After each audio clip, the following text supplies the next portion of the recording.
Why study money? Few economic subjects are more tangled or more confused than money. Debates abound over tight money versus easy money, over the Federal Reserve System and the Treasury rolls, and over how to deal with a financial crisis. Perhaps confusion stems from humanity's propensity to study only immediate political and economic problems. If we immerse ourselves wholly in day-to-day affairs, we cease making fundamental distinctions or asking the really basic questions. Political tribalism, amplified by the instant gratification of social media, can allow us to completely consider practical limitations to our desired ideological goals.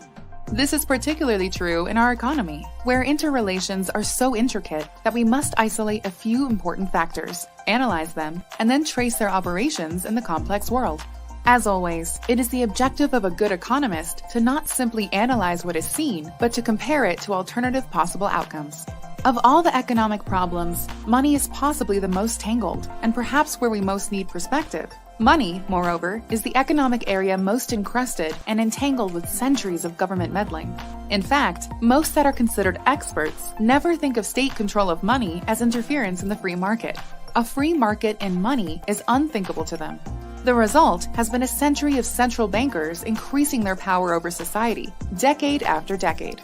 Historically, money was one of the first things controlled by government. Manipulating the currency was always one of the easiest ways to extract revenue from the public, allowing the state to spend and control far more than they could through taxation alone. Now, generations of Americans have only known a global economy fueled by fiat money from any commodity backing. This complete politicization of one of the most important tools in human society has directly resulted in devastation and human misery to a degree many can understand. As Congressman Ron Paul has noted, it is no coincidence that the century of total war coincided with the century of central banking. We will also see how many of the alleged failings of a capitalist economy, raised by critics on both the left and right, the result of markets is now, but of the socialization of money. So, it is high time that we turn fundamental attention to the lifeblood of our economy, money. Can money be organized under the freedom principle? Can we have a free market in money as well as in other goods and services? What would be the shape of such a market? And what are the effects of various governmental controls?